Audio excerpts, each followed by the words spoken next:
How to suck. Well, I don't know.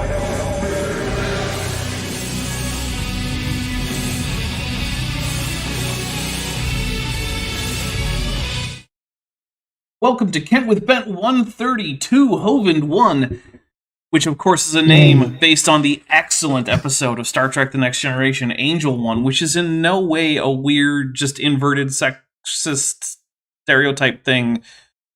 It's a really weird episode. But you know what? It's not as bad as that one where Tasha Yar has to fight to the death with the princess or whatever. That one's like, oh.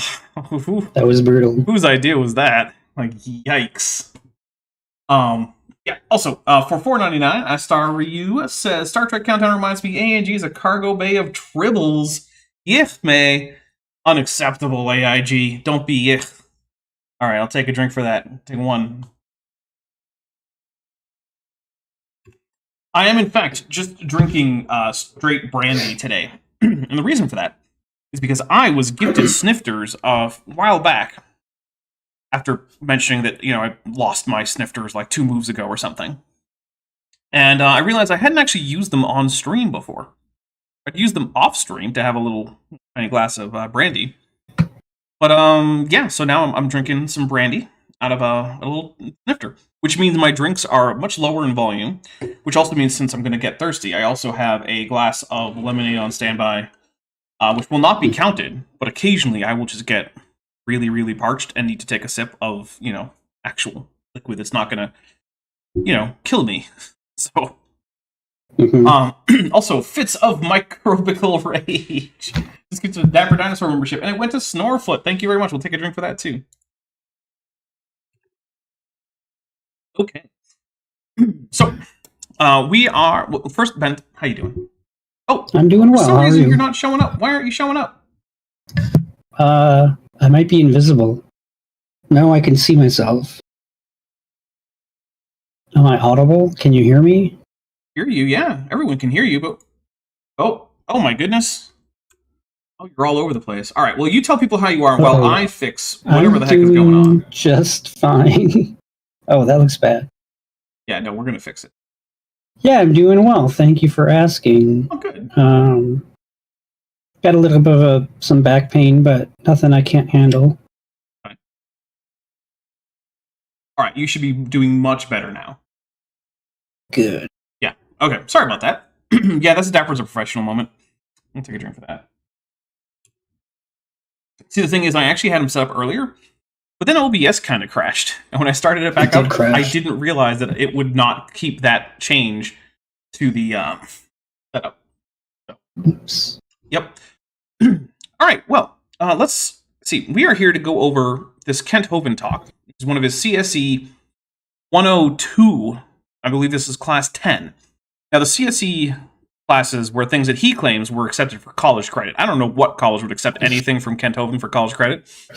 For one thing, I mean, he doesn't have any degrees. I mean, he has 0 degrees, unless you count like a high school diploma, which I don't. So, yeah. Now, he pretends to have degrees. He doesn't, though. He went to 2 real colleges, and... No, sorry, he went to 1 real college, but he transferred to a fake college before he graduated. And then he went to a different fake college to get his PhD. So, you know. But, yeah, these are talks about creationism, and we were just recently being told about octopus eyes versus human eyes.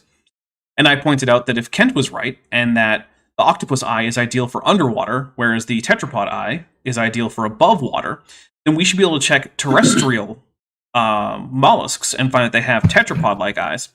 And we should be able to find aquatic tetrapods like whales, or, say, dugongs and manatees, and find that they have mollusk-like eyes. Which is, in fact, not what we find, which means that this is not a good explanation, because it does not actually fulfill, like, the predictions that you would make on the basis of this hypothesis disconfirm the hypothesis. So, but let's take a look at what the drinking rules are, because this is a bit of a drinking game. That's why we got, you know, our drink counter up. So, we will take a drink, as you've already seen. If anyone super chats or membership milestone chats, anything to the effect that AIG are a bag of dicks, we're pretty loose on that. But also, you do have to be a little clever. You can't just literally type in AIG or a bag of dicks, or they will block it. They being YouTube. It's nothing to do with me, just automatic censorship. There you go.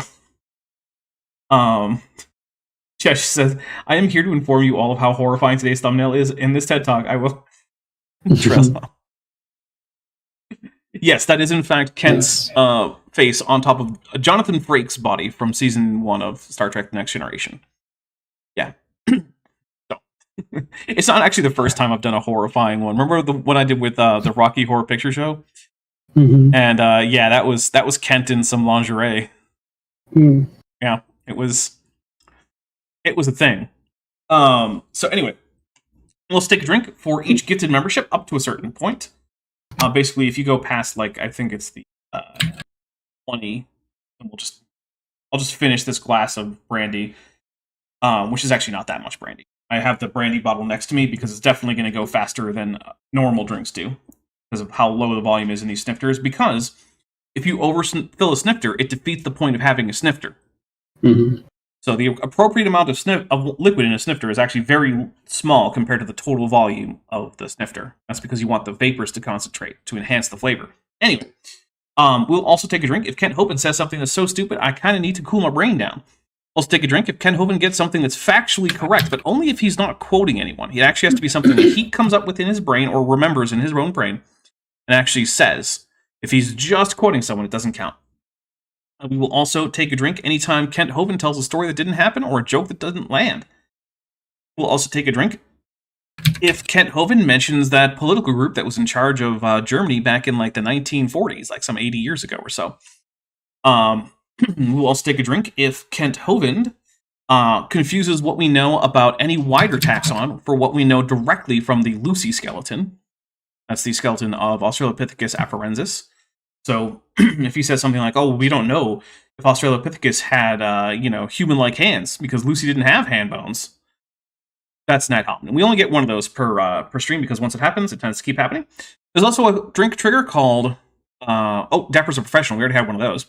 If I screw up the production, we take a drink for it. There's also Trojan Source. A Trojan Source is what happens when Kent, or any creationist, cites a source.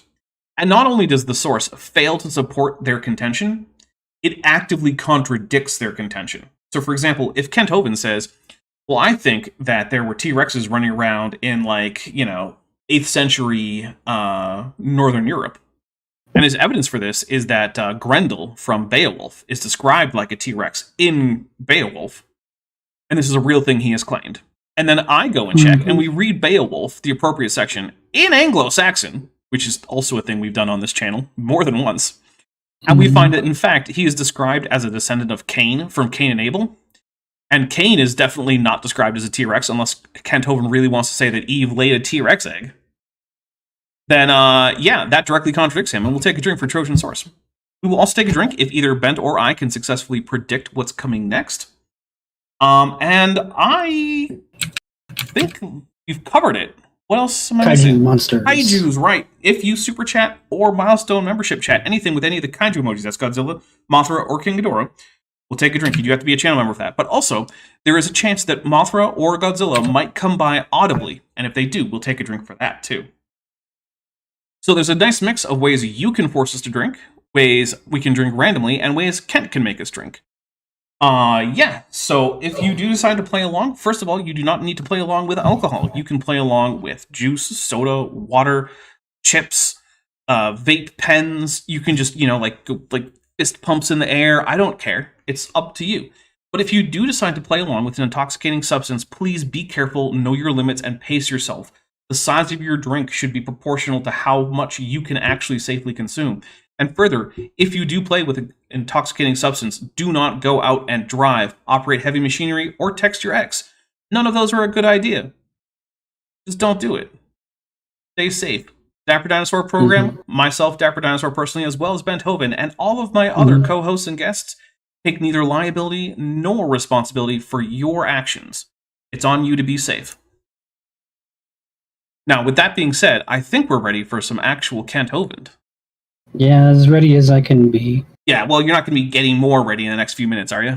No. Yeah, that means you're ready. This is it. Here it goes. You get that all the time. I try to be nice to him, but it's, He's talking about a story that almost certainly didn't happen, where some guy called him and asked him about this whole mollusk versus tetrapod eye thing. It'd be hard living being that dumb, you know?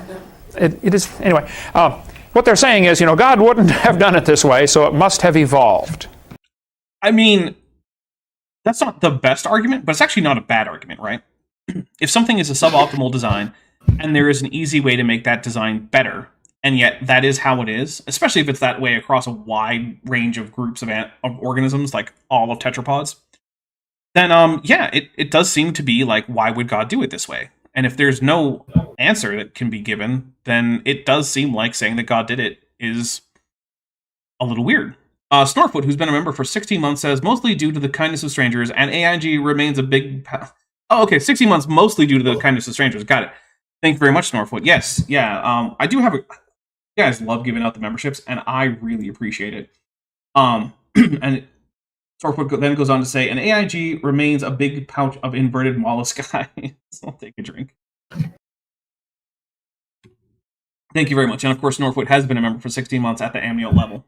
All right, here we go. Well, maybe you just don't understand why God did it that way. Maybe that's your problem, okay? Okay, great. What is the reason, Kent? Because the thing is, if your only response to, like, this seems to contradict, or at least counter-indicate, the idea of intelligent design, if your only counter is like, well, maybe the intelligent designer is so intelligent that this actually does make sense, well, then it's not a falsifiable idea. We can't test it anymore. It doesn't mean anything for you to say that it looks designed at that point, and for me to say it doesn't look designed. It means that we can't reasonably infer design or lack thereof. So, at that point, you just gotta toss it out. It's not useful to science. If you want to believe it, I mean, okay, sure, whatever, but you're definitely not doing science. No, definitely not. And even if that'd be a lousy argument for evolution. Okay, I mean, it's not really an argument for evolution, right? It's an argument against intelligent design. Now, if there were some other competing theory in biology that wasn't intelligent design, but also wasn't the modern, evolutionary synthesis, it wouldn't be an argument that could distinguish between those two. So, interestingly, Kent is recognizing what is normally the false dichotomy that he sets up, right? Because normally it's the creationists who have this false dichotomy that anything that is bad for evolution, if it's true, is good for, their particular brand of creationism, which is not how it works, right? That's almost always a false dichotomy, because the options are young Earth Christian creationism and evolution. There's an infinite number of other things that could be true. And in this case, Kent recognizes that, arguments against creation aren't the same thing as arguments for evolution. And what he never seems to notice, though, is the reverse. We got a couple things. Heather, Kuhn's paradigms do not equal Mage the Ascension. Kuhn, who's been a member for 8 months and is at the amniote level, says he should know he is that dumb. And AIG is a satchel of Shiva's special stones. Take a drink. Yeah, Indian religious art is pretty not safe for work in many cases. It is quite interesting in those areas. Let's see. Nancy Millstone for $1.99 says 197 nines, 217. Oh, you're attempting to send it in Braille. Yeah, I don't think that's displaying properly. But I did not even know that that's how that you could easily type Braille. Sorry, it's not displaying properly. But I'm going to go ahead and go out on a limb and assume that you were trying to say something to the effect that AIG, bag of dicks, and I will take a drink. Sorry that YouTube display is always weird, especially if you're coming from a cell phone. All right, then we're going to also take a little drink of my water because, it is thirsty. Spend a little time on this one, the origin of life, because just about every biology textbook that I have seen talks about how life got started. First, I mean, yeah, I would hope so. Like, if I had a space textbook, I would want to know about, like, the Big Bang and the formation of the solar system. Or if I had, like, a U.S. history book, because, he's an American, I'm an American. We teach American history in American classrooms, as is reasonable. I would want it to start with, like, the colonies and the colonization and settlement of those colonies that turned into the 13 colonies that, started the United States. And, I would want to know where that came from. Yeah, seems reasonable. But also, it's not the same thing as evolution, the origin of life, which I'm pretty sure is where he's going. have a chapter on biogenesis, how that life only comes from life. Kind of. They usually have a chapter on Louis Pasteur. Like, I don't know, Ben, you went to a young Earth creationist school. Maybe yours didn't. Did you have a chapter on, like, Louis Pasteur or a section on Louis Pasteur? I can't remember that far back. Okay. That was in the 90s. Well, I remember various schools that I went to having a section on Louis Pasteur. And the thing is, Louis Pasteur disproved spontaneous generation, which was an outcome of the, or was a prediction of the vitalist theory. Let's see. Asta Kent Hovind, therefore, fleur for you. For $4.99 says, Braille makes me think of Morse. So, and let's see. Yeah, that's definitely AIG is a bag of dicks. You can tell because it's got the exact right number of, like, spaces and whatnot. Yeah. Yeah. And also the S between is and dick. Yeah, no, I get it. I don't actually know Morse code well enough, but I know cryptography well enough to know that that is a very reasonable interpretation of what you just sent. So, I'll take a drink for it. Thank you very much. All right, here we go. Actually, I laid some papers on his desk talking about that. Yeah, I saw that in the new Prentice Hall series about, life only comes from life. Then in the next chapter, they'll say, well, let's show you how life started from non-life. Just totally. So, okay. The whole thing with spontaneous generation is not that life only comes from life. It is that life, as we currently understand it, especially macroscopic life, does not form as a result of matter interacting with vital energies. Right? Because for most of scientific history, in fact, most of human history, it's been kind of mysterious what it is that makes life life, right? So you get things like, in the Bible, we talk about the breath of life as the thing that is life. Which is, I mean, it's what it sounds like. It's breath, right? Like, that's what makes you alive. And the reason that things like breath and spirit are basically the same word in almost every language up until very recently is because having that breath was an invisible force that came in and out of your body that was generated from what seemed like just nothing, right? Because the thing is, remember, until fairly recently, people did not know that air was a particulate substance that existed.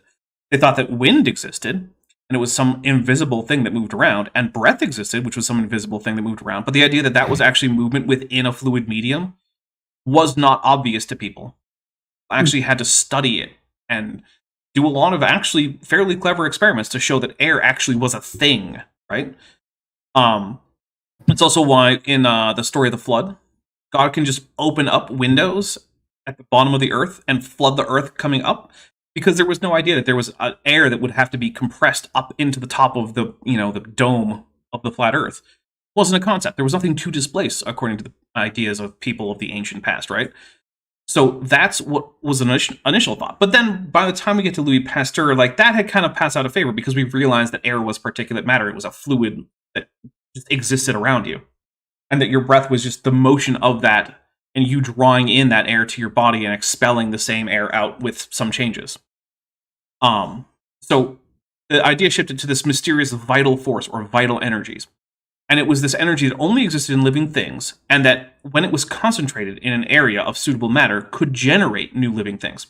So, for instance, if you want to spontaneously generate mice, you can leave out some dirty rags. And the rags will have some residual vital energy from whatever they were used to, whatever they were being worn as, or whether they were being used to clean up some kind of, like, kitchen debris, whether it be, like, juices from meats or something. That vital energy could then concentrate in the rags and produce mice. What's actually happening? Well, mice are getting in there and using, like, grabbing bedding and whatnot. That's what's actually happening.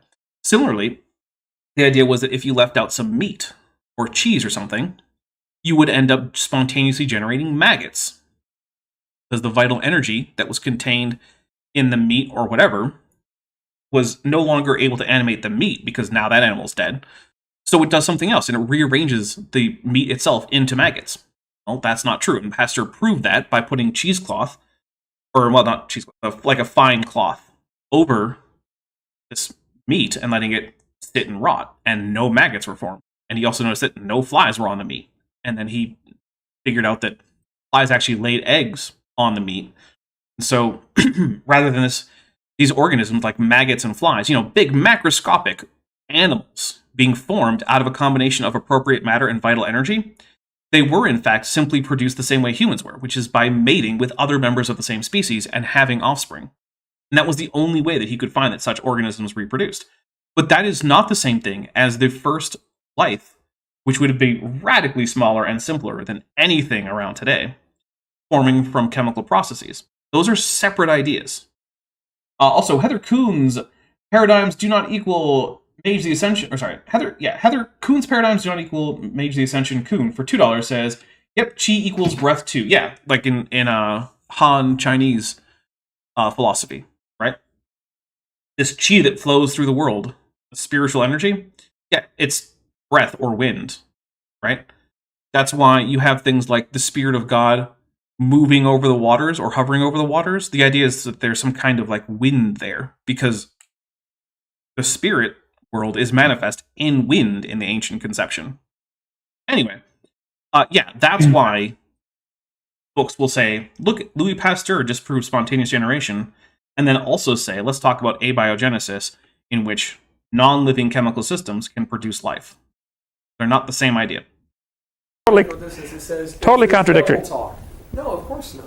They said I'm just going to take a drink for it being totally contradictory, and also say hello to Mark Rose, who just sent their third super chat, but also it was blank. Mark, if you wanted to say something but you didn't get a chance, please tag me, because I know sometimes YouTube can screw that up. Oh, and then it was retracted, but you know what? Still, take a drink for Kent being very stupid. The atmosphere was different back then. And they talk about how they don't think it had oxygen in it. Right. We'll get into that in just a minute. All right. Alex Markle says, wait, you mean I can't generate a spirit bomb by focusing my chi? Here's what I mean. I'll tell you. If by that you mean eating a whole bunch of garlic bread and then really, really pulling in a lot of air with a deep inhale and then letting it go in one big puff, then sure, you can generate a spirit bomb by focusing your chi. But if by that you mean like a Dragon Ball Z style, then no. Sorry.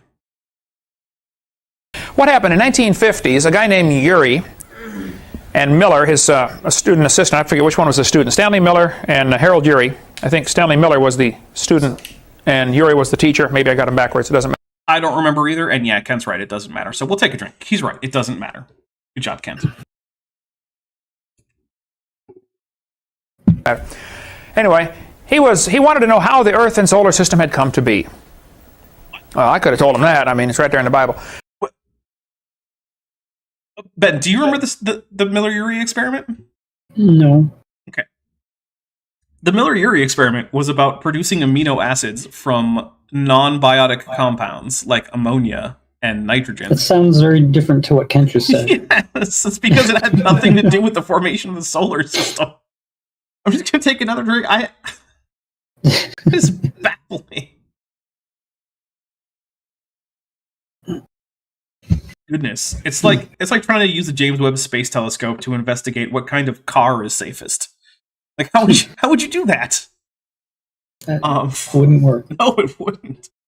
Zerolon says, I get, who's been a member for 4 months at the Tetchbot level, says, I get these two now. Hovind is horrible with a Godzilla. Take a drink with a Godzilla. And yes, he is. Half Dog, Half Canine for $2 says, also why the products of distillation are spirits. Yeah, right? Because you get that invisible matter coming up off of the still that goes through the condenser, and then it just seems like apparently nothing turns into alcohol. Right? So that's why when you distill something, what you get out the other side is spirits, because it's condensed, quote-unquote, spirit. It's almost like all of this stuff is connected etymologically and philosophically into the past and all of that. It's it's almost like there's an actual true history to the story of like language and Earth and all these things, and you can investigate and find out, at least to some degree, what that true history is. But he studied what he called Earth's primitive atmosphere. Now, right here's a major problem. They all assume that Earth did not have oxygen, like you said in the new Prentice Hall series they've got. That's not quite true. They assume that Earth did not have free atomic, like diatomic oxygen molecules in significant quantities in the air.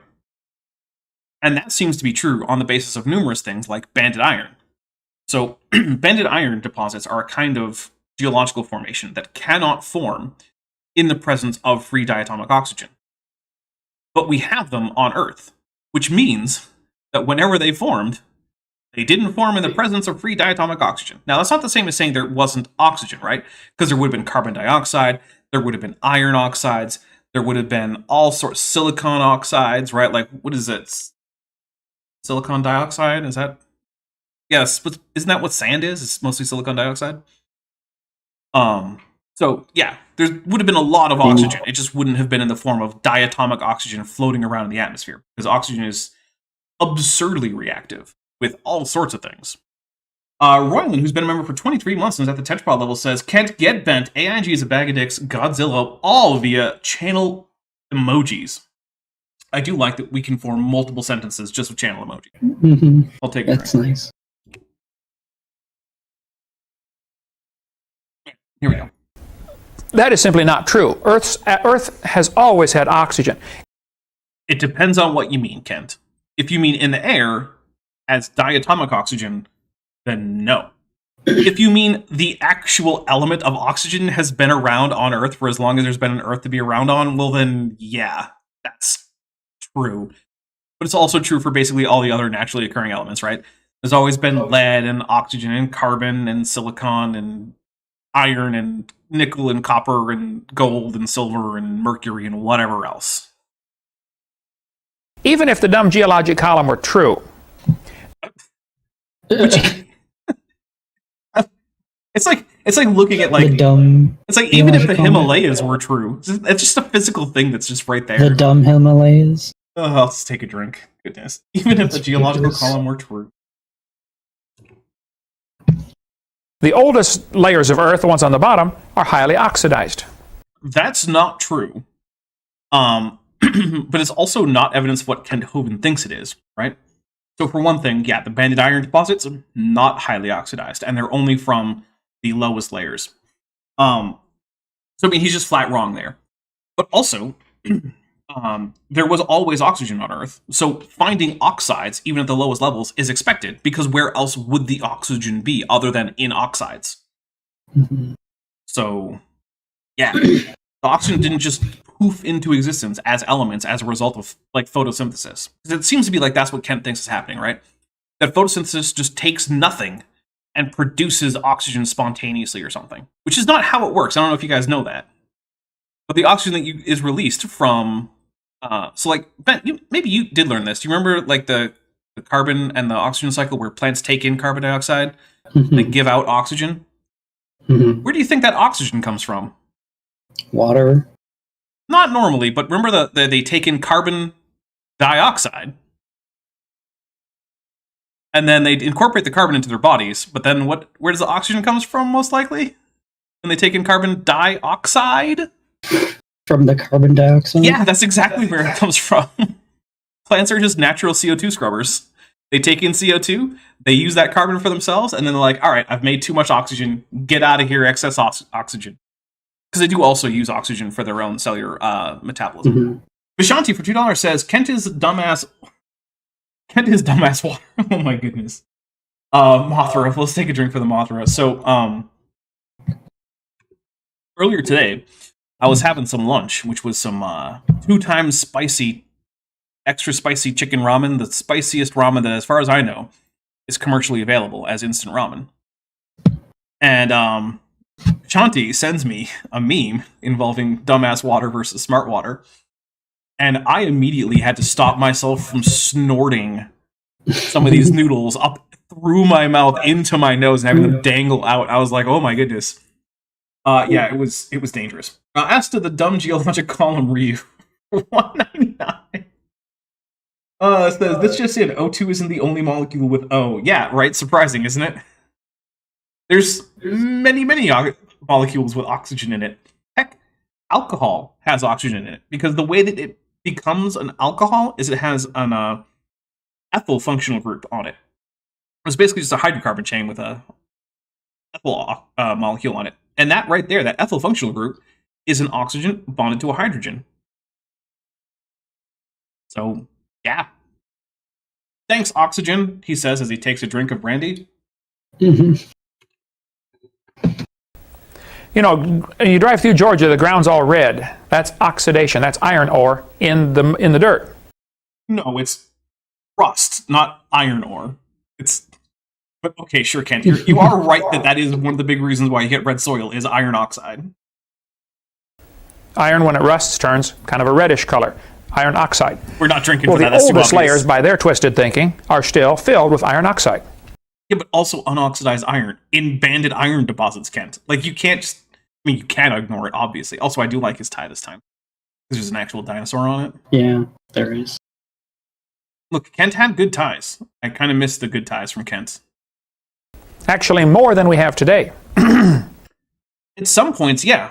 Right? Like, the... around the Carboniferous, or the Mississippian and Pennsylvanian, if you're in North America, because North America likes to play by different rules, had something like 2 times as much oxygen per unit volume in the atmosphere. That's a lot of oxygen. There's also good evidence that there were a lot more fires. Is that a dog? Yes. Okay, is she okay? I think so. Okay. Yep. That's good. She's fine. I just heard a crash and I was like, oh no. And then I noticed there was one fewer dog on the part of the screen that everyone else can't see, but I can.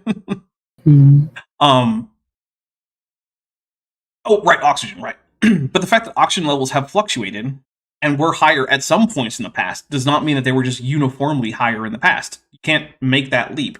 And it's one of the things I notice a lot with creationists, right? They will take things that we know you can't extrapolate infinitely back into the past and then just do it. And say, oh, look, science becomes absurd if you extrapolate this back into the past, to which every scientist in the world says, yeah, because you can't extrapolate that back that far.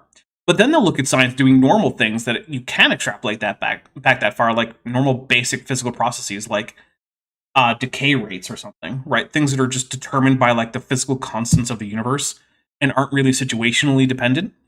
And they'll say, well, I don't know, were you really there 3 million years ago to watch uranium decay?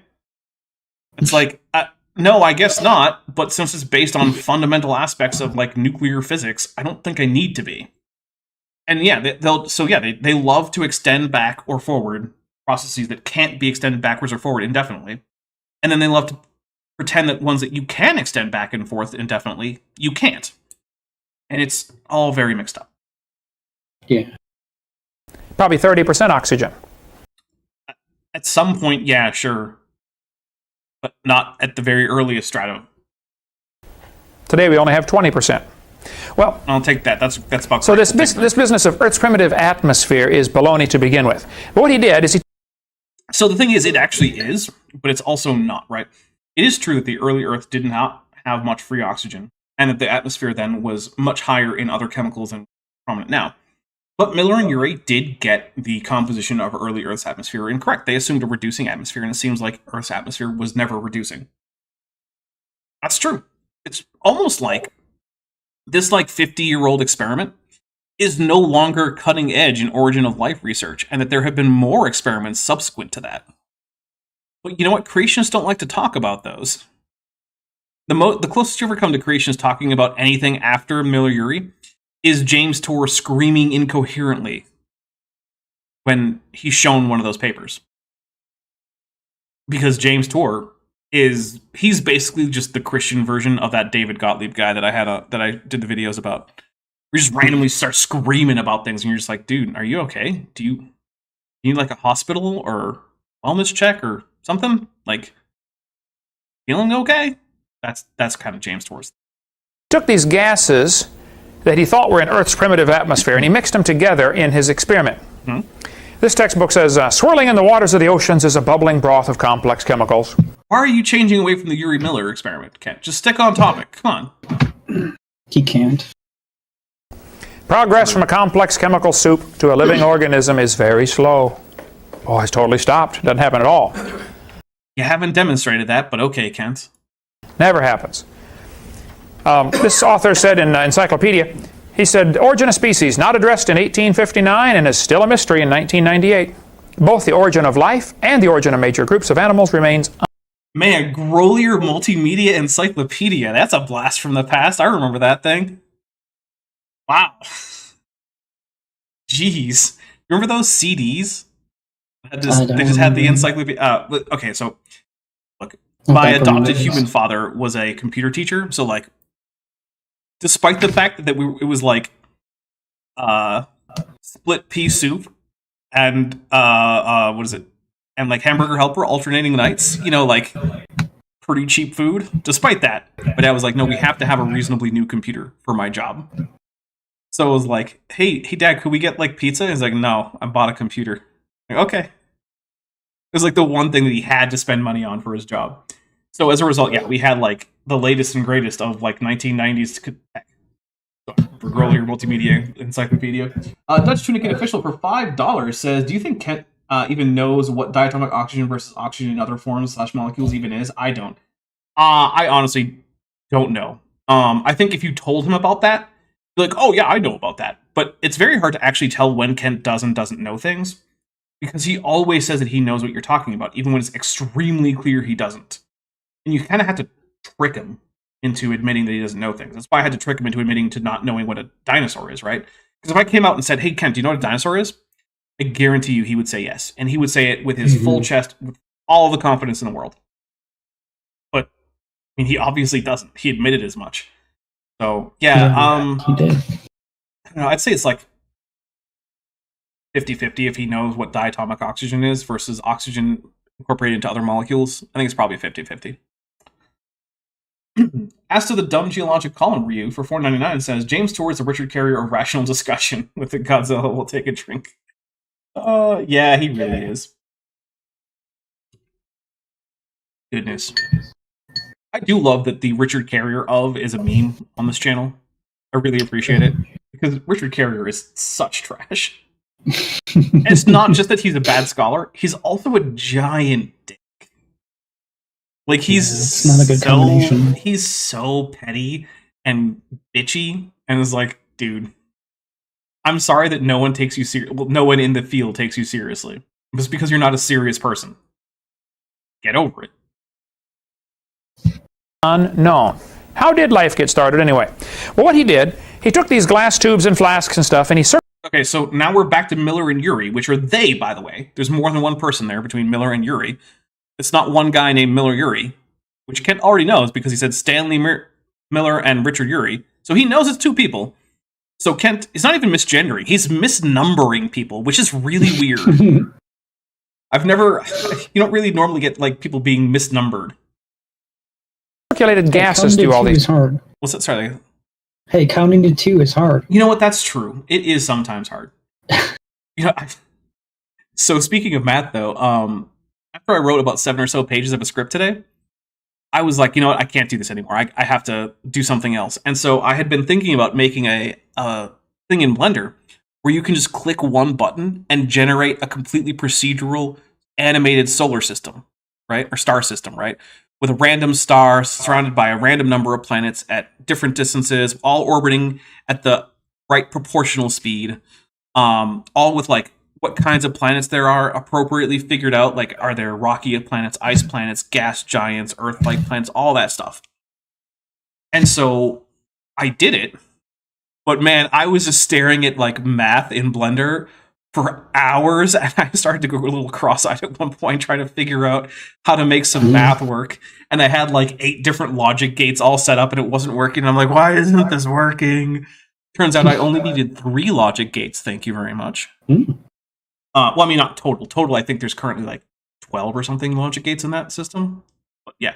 Anyway, you little rascal for 200 Argentinian pesos. Thank you very much. Says, you think Kunt knows about Alden's number? No, I do not, because I don't remember what that is off the top of my head, which means I can't imagine that Kent would.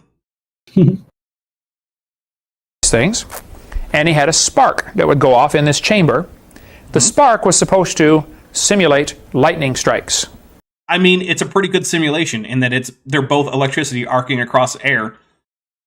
Spark is just tiny lightning. So, like, yeah, it's pretty good simulation.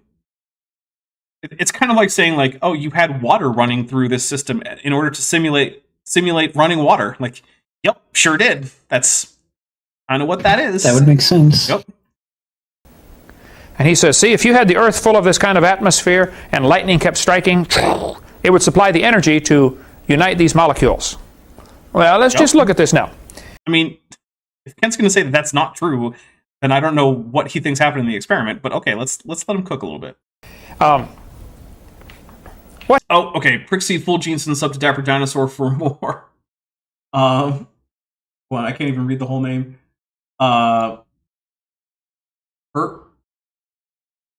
Can't even read the whole thing. I don't think Prickseed says there are doggos I can't see. No fair. Bent, would you like to show people the doggos real quick? I can show Carmen. Come here, Carmen. Got her. Here she This is. is Carmen, San Diego, and this is where she is. If you wondered where in the world she is, she's right here. Oh, She's we found fine. her. Look at that. And she's adorable. Say hi, Carmen. She does not like being held. No, she's doing surprisingly well right now, though. Yeah. All Let me right. put her down. Here's some more Kent. What he did, oh, hang on a second. Pass through a little bit. Here's his picture of what he did right here from Glencoe Biology, which I have on the floor right there. Oh! Apparently, Alden's number is a rhetorical device to trick people into outing themselves when they aren't knowledgeable on a subject. Okay, so I had the appropriate response, which is to say, I don't know what that is. Awesome. Nice. I feel better for not knowing it. Okay. Oh, good. Awesome. He took methane, ammonia, water vapor, and hydrogen. No oxygen. Those seem reasonably appropriate, even though we now know that that's not actually a good representation. But yeah. He didn't want any oxygen in there because then you have what's called, there are two kinds of atmospheres. Oxidizing, which is what we're breathing right now, and oxygen will oxidize a lot of things. Cut an apple open, set it out for an hour, it'll oxidize and turn brown. Hey, he got right why fruit turns brown. Good job, Kent. I'll take a drink for that. Also, oxidization of your fruit is not dangerous. You can eat a brown apple. Now, if it's shriveled and gross and furry, no. But if it's just a bit brown, yeah, you're fine. Fruits, bananas, it'll turn brown. That's called oxidizing. Metal, if it's not protected, will oxidize. It'll rust. Oxygen attaches to it.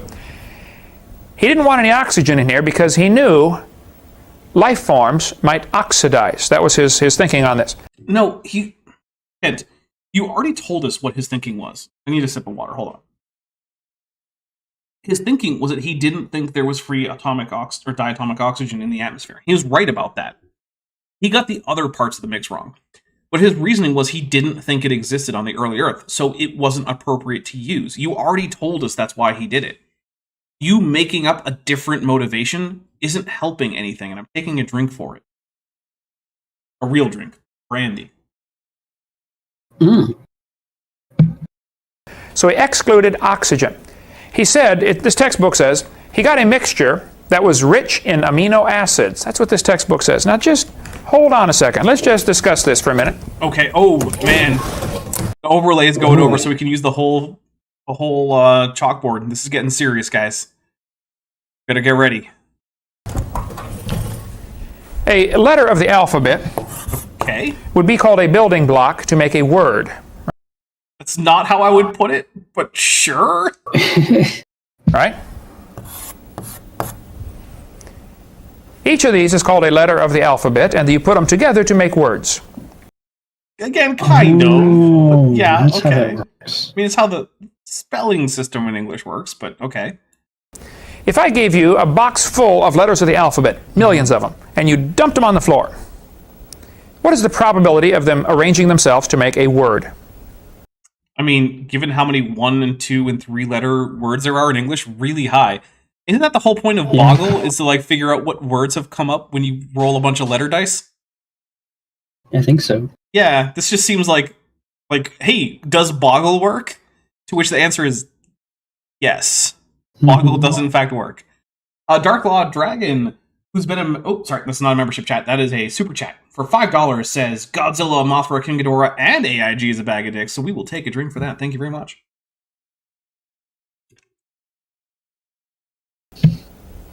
Pretty small, right? No. What is the probability of them? Can every time you roll an A or an I, you've come up with a word? It's almost 100%.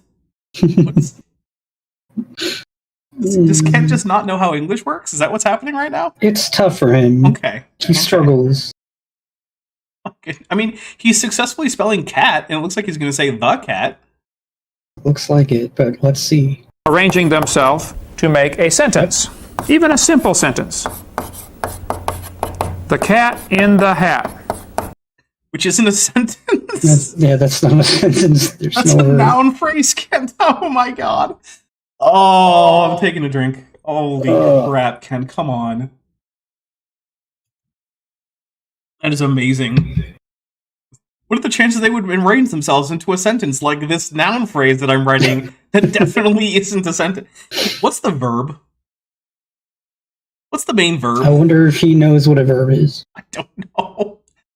It's a tough question. This man claims to have been a school teacher, by the way. For 15 years. At least he wasn't teaching English, according to him, so we'll give him that. Yeah. Oh, but he put a period at the end of it. I guess that makes a sentence. I can't take another drink. I just can't with this right now. So good. And as to the dumb geological review for $1.99 says, Kent not beating those illiteracy allegations, huh? No, not at all. Oh, I had to pour more brandy into the snifter. That was... The cat in the hat is a sentence, Kent. Okay. I mean, I guess I'm glad that Kent is just as good at English as he is at everything else. He's trying his best. He probably is. That's the sad thing. Jeez. Oh. What? Next to none. That's not going to happen. I mean, I don't know. How many of these letter blocks do you have? What are the frequency of the letters on them? Are they, like, attached to the frequency of letters in the English alphabet? How do we, like... What are our, like, criteria for how close blocks have to be to count as together? Do we need word spacing? Like, this is not an actual analyzable problem, right? You don't have enough parameters that you've defined for me to even give you an answer. So the chances of this happening are anything from nearly 100% to nearly 0. Trail Mix, who's been a member for 14 months and is at the amnio level, says, do not the cat, Kent. It's good advice. Kent, do not the cat. Oh, okay, Atomic Squirrel has a good point. Atomic Squirrel points out, to be fair, he did answer, do you speak English, with somewhat, which is, yeah, that is what happened in his first trial. Degree. Yeah, it was somewhat or to some degree, yeah. Okay. A letter of the alphabet is like an amino acid. Okay, I guess. It takes a whole bunch of these. Look, there's too many N's. There's too many M's or N's? M's. He put 2 M's. Oh, did he? Okay. That's wrong. Do we want to take a drink for it? Yeah, I'll take a drink. All right, we'll take a drink for Kent not knowing how to spell amino. I didn't even notice how many M's he put. If you would ask me, like, right now. He's covering it up right now. Okay. It's put together. Oh, yeah, I see it now. Okay. Yep. Just right. Oh, 1 M. Oh. I taught science, not spelling, okay? Yeah, Ken, we can tell. Jeez. Amino acid. It takes a whole bunch of these to make a sentence. Do you mean a protein? Is that the analogy here? That proteins are like sentences and amino acids are like letters? Because, I mean, I guess I get that analogy. But the thing is that we don't know how much of amino acid sequence space is functional, right? And we have some tests that we've done, and it looks like it could be a fairly high fraction of amino acid space is functional in some way, or it could be very low. We don't actually know. So saying this doesn't mean anything, right? Like, what if 10% of amino acid space is functional? That means that in any significantly sized sample of amino acids put into like a string, 10% of those strings would have some kind of biochemical function that could be useful to a cell. That's a pretty big portion. But even if it's as low as like, like 0.1% or something, that still only means you need 1,000 or so amino acid strings to get one functional protein out of it. And if you have millions of them, you're going to get a fair few. Like, we don't actually know what the functional fraction of amino acid sequence space is. So there's no way to assess this. Which means the only thing he can do is do big number, therefore God, which is what I expect is coming. But also, as to the dumb geologic column review for 499 says, this just in, amino acids make more functional words than any non-objod does. More news at 11. Yeah. So, yeah, I don't know. It's one of the problems with doing analogies in biology. I actually don't really like analogies in biology, even though I use analogies all the time in my scripts. I find that whenever you analogize like amino acid sequences or DNA sequences to something else, people tend to focus on the areas where the analogy breaks down. A bunch of amino acids in the right order will make what is called a protein. I mean, no, I'm going to take a drink. Here's the thing. A bunch of amino acids chemically bonded in any order makes a protein. The question is that protein good for anything? And the answer is sometimes. So, yeah, this is not quite accurate. So you have to have a bunch of amino acids in the proper order to make a protein. No, in a proper order, Kent. There's not one proper order in which you can arrange a protein, amino acid sequence of a given length in order to get a functional protein. There are an unknown number of such sequences that are possible to make functional proteins. Dr. Don Hoggs, Biologist at Large for $2 says, Ghidorah, El Camino acids on the road to life with a DNA emoji. Thank you very much. We'll take a drink for the Ghidorah. Snifter really does work to concentrate those vapors. You really get a nice, when you lift it up, nice, volatile compounds really hit your nose and you get that full sense of the flavor of the brandy. It's very, very nice. Now you got to have millions of proteins to make... HL Aristoteles says, I'm surprised that nobody in his audience ever fact checks what he says. Well, first of all, that's not true, because I'm here, and to some extent, Bent is here. We were in his unironic fan audiences at one point in our lives. And we have, to varying degrees, fact checked some of the things he said. And it's one of the reasons why neither of us are currently Kent Hovind fans. Except in the ironic sense of, a few times a month we'll come and have some drinks and, kind of make fun of Kent Hovind, debunk him. So that's not entirely true. However, it is the case that when people tell you things that confirm your biases, you're less likely to fact check them. For instance, I usually put a lot of sources in my scripts, but I know for a fact that most people don't ever check any of them. I'm not going to sit here and tell you have to. If you're just watching my stuff for entertainment, and that's fine, go for it. I mean, it's there in the citations, and I normally do get, or not normally, I do sometimes get a thing wrong here or two, but it very rarely is very significant, and it almost never affects the main thrust of my argument. It does happen from time to time. But yeah, most people in my audience don't fact check me. And the thing is, I mean, you can if you want to. I would encourage it. I would love to be fact checked more often. But that's one of the things, is you often don't fact check things that confirm your bias, right? And it's not just creationists. It happens with political stuff too, right? If you find a news outlet, like let's say you're someone on the left and you find a left-leaning news outlet, a lot of people will just take that at face value. And on the other hand, if you find a right-leaning news outlet, a lot of people who are right-leaning will take that at face value. Whereas if you compared them and you fact-checked them, you would find out that sometimes, as a result of biased reporting, both of those groups get things a bit wrong. Or in some cases, very wrong. And you can sort that out by going and fact-checking it. But most people don't. And it's a problem with humans, and I don't know that there's a great way to fix it. A cell. No, cells are not made of proteins. Bent, can you name another macromolecule that might exist in a cell? A membrane. Yeah, like a phospholipid membrane. There's ribosomes. What about maybe like starches, like, long chain carbohydrates. Yeah, there's plenty of things in cells that aren't protein. Lipids, carbohydrates, Water, water, yeah. Proteins are not just Cytoplasm. what makes up cells. Golgi apparatus. Isn't that mostly phospholipid bilayers? I can't remember. I can't either. Probably. That's kind of the stages. This is like a letter of the alphabet. This is like a paragraph. And this is like a book. Where'd the sentence go, Kent? He was able to make a few amino acids.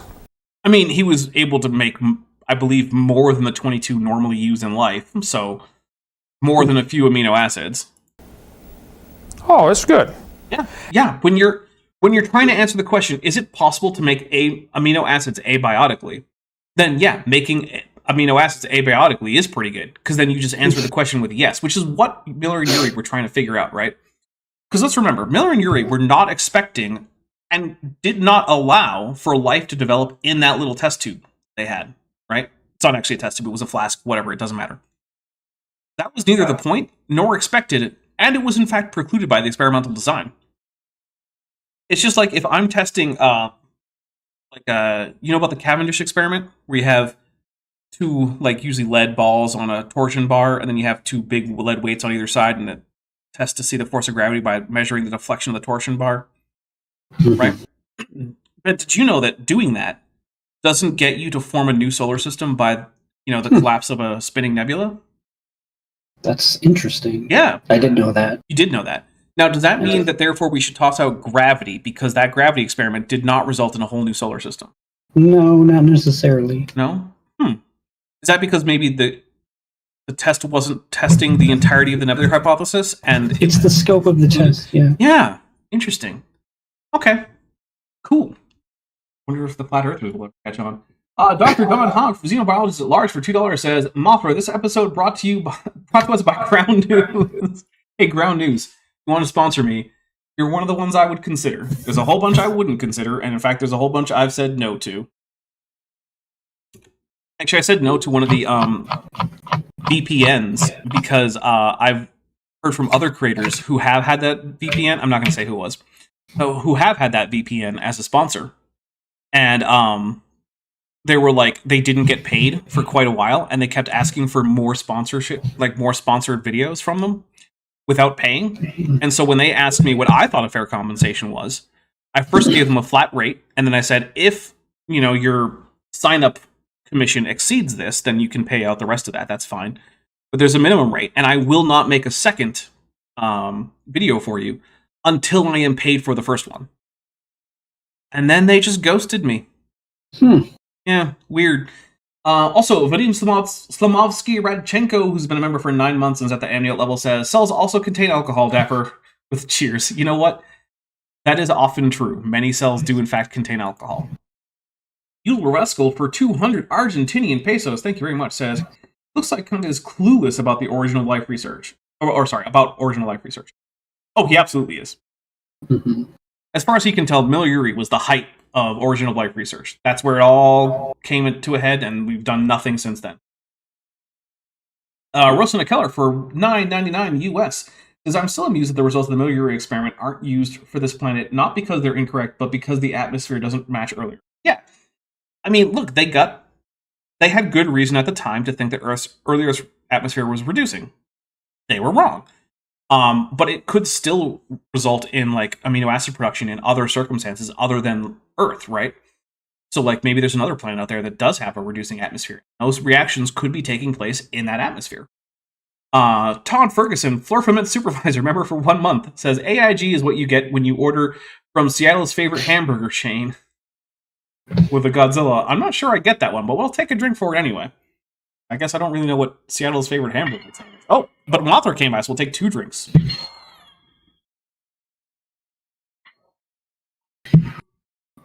Thanks, Mothra. But with that, we're also going to take a quick intermission. Time to refresh your beverages, use the bathroom, do whatever you got to do. We will be back in just a few minutes, and I will see you on the other side of the break.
And we are back.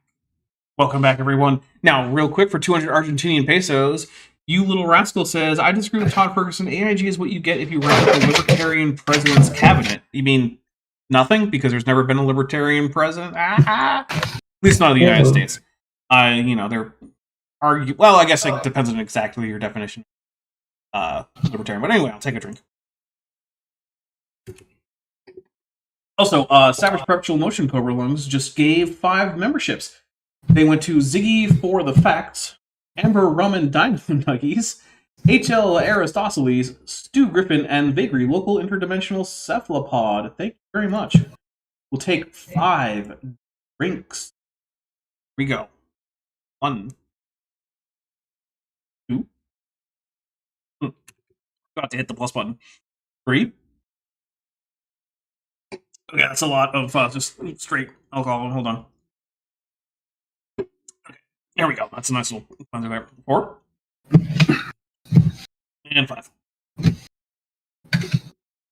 And Roast in the Color, 4.99 says, if the Tower of Babel was true, wouldn't it have created a metric assload of pigeons and or Creoles like English? Oh, wait. First of all, English is neither a pigeon nor a Creole.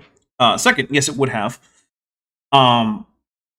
Here's the thing. English, while it has heavy lexical influence from Norman French and Old Norse, is itself not a Creole or a pigeon. One of the ways that you can tell is that at no point did its interaction with these languages significantly simplify its grammar. And one of the key instances of how a pigeon works is that it takes the simplest form of the grammar for any particular use from each language, and only as it becomes a Creole does the grammar start to complexify again. So because we don't have any such stage in English's history, we can be very well assured that despite heavy lexical influence from other languages, English is in fact not a pigeon and not a Creole. You can also look at, I believe, Telugu is a Dravidian language in India, which has almost been completely re-lexified with Indo-European terms, primarily from Hindi or in older cases from Sanskrit. Which means that basically if a normal sentence in Telugu has almost no words of Dravidian origin in it, almost all of Indo-European origin. However, it's still a Dravidian language and it is not a pigeon because the grammar has not actually either been simplified or changed to match an Indo-European language. It's still very much a language that has a characteristically Dravidian type grammar, and we can look at the written history of the language and notice that there's no break in the continuity of that grammar, and that the relexification was a gradual process that occurred over the course of time as the prestige varieties of Indo-European languages spread across the subcontinent. So, take that. Anyway, we're back after the break, and so after the break, I want to remind everyone that this channel is almost entirely supported directly by its viewers. Ad revenue is almost non-existent, and so far, no one who's contacted me for a sponsorship has been a company that I'd be willing to promote to you guys. Because I have reasonably high standards. If I don't think that they're, 1, going to be a good business partner, and 2, make a product that I actually would recommend, I'm not going to take that sponsorship. As a result, haven't taken any yet. So, there you go. Now, what that means is, if you want to see this channel continue on and grow and keep producing content, one of the greatest ways that you can ensure that that happens is by giving to the channel, whether it be through Patreon or the membership or any of the other ways. Patreon and the memberships are some of the best ways to give. The Patreon starts at $1 a month, or you can get a 15% discount if you go annual on that. So, if you want a whole year of Patreon membership, less than $11 will get you that. It's actually less than $10.50. It's a very small amount of money. Get you a whole year of access to the Discord server, early access to about 6 months worth of videos. You can get your name in the credits at the $5 level and up. So all sorts of extra perks. So yeah. Now, the memberships are very similar. There's no annual, but it starts at $1.99 and goes all the way up to a $20 level if you're really feeling generous. You still get access to early access videos. You get access to the Discord server. You can get your names in the credits, all that stuff. If a monthly or an annual pledge isn't your deal, but you still want to support the channel, there's always the super chats, gifting memberships. There's also a merch store. The merch store is linked below this video in the description, as well as there should be a merch shelf underneath this video where you can just click on merch items and be taken to that entry on my merch store. And from there, you can also check out all the other entries in the merch store. You can get t-shirts, hoodies, blankets, phone cases, all sorts of stuff. There's currently, I think, 3 designs here and there. I will periodically make more designs when I kind of feel up to it, honestly. So there's those. And also, if there's a wish list for both me and Bentlin listed in the description, you want to get us something to just make our lives a little bit easier or a little bit more fun, there's stuff like that. And I really do mean that, right? Because YouTube burnout is a thing. And I'll tell you, getting a random package in the mail that has like a cool RPG book or like a snack or something, it's a really big boost of all the happy brain chemicals. And yeah, it really helps with that kind of stuff. So if that's something you want to do, feel free. But if you are just unable to afford, or you're just not interested in supporting financially, that is perfectly fine too. Just like this video, share this video, even if you are supporting financially, because that also helps the channel out in a big way. So with that being said, though, I think it's time to get back to Kent. Here we go. Yay. And they jump to the conclusion, wow, he made life. No one has ever jumped to that conclusion, Kent. No one. I'm taking a drink. Oh, man. Miller, Yuri, we're not trying to make life. No one ever reported that they made life. I've never seen a textbook claiming that they made life. They made amino acids in an abiotic manner at a time when it was still a question as to whether or not such a thing were possible. Grace Sprocket says Bilbo. Nope, we did not get a Bilbo today. I think this is our 7th stream in a row with no Bilbo. Wow, that's good. Well, how far is a letter of the alphabet away from a book in complexity? I don't know how to answer that question. I don't know how to measure complexity in those circumstances. 4? 2? 4 sounds reasonable. 4? Yeah, sure, we'll go with 4. It's 4 away, Kent. Long ways, right? Maybe. I don't know how you're measuring complexity. Complexity isn't just something like length or mass that you can just easily measure. It's a subjective assessment in most cases. And if you want to come up with an objective way to measure complexity, I'm all ears, Kent, but you haven't proposed one. And I don't know of a standard way to assess complexity in terms of the written word, so I don't know. So the substance was not rich in amino acids. Here's what he did. What counts as rich? He didn't come close to making life. That's true. We'll take a drink. He didn't. Nor did anyone ever pretend that he did. Fearmonger, lover of constants, says, for what? Label your units. No, because there are no units. It's just 4. Mm-hmm. He excluded oxygen because he knew life cannot evolve with oxygen present. It would oxidize whatever he made. Not necessarily true, because I don't know if you noticed, but life is doing okay in the presence of oxygen right now. Although there are certain amounts of oxygen that would be toxic to life, so it's one of those kind of depends things. And hey, Eddie McCoy, one of Eddie McCoy's channels has joined the tetrapod level. Welcome again, Eddie McCoy. So I'm going to take a drink for Kent just being dumb. And see, amino acids in the presence of oxygen will oxidize. They begin to break apart. I mean, yes, but they do it at a certain rate that's proportional to how much oxygen is actually there. So, like, if you're producing amino acids at a rate higher than the rate that the oxygen present is breaking them down, then they will persist in the system anyway. So this is one of those, like, true but kind of situations, right?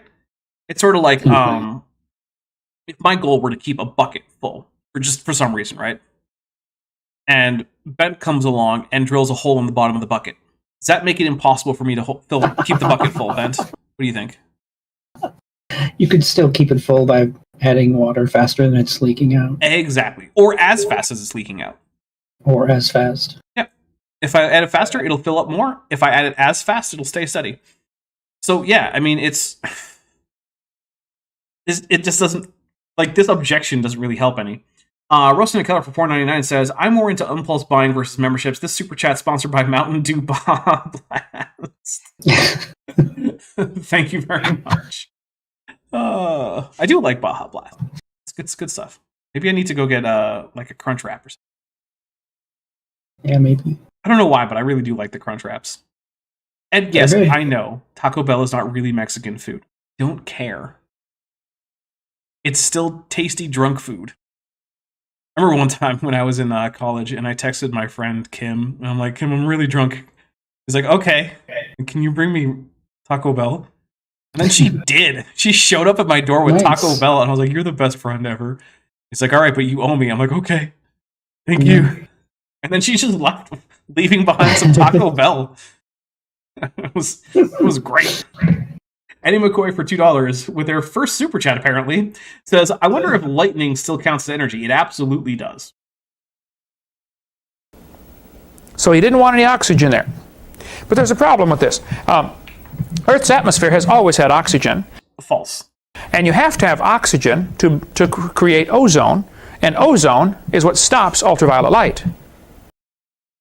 I mean, it's part of what stops ultraviolet light, but so what? Again, the idea behind this, right, is that these are things that are going on under the water, and water also can help filter out UV light.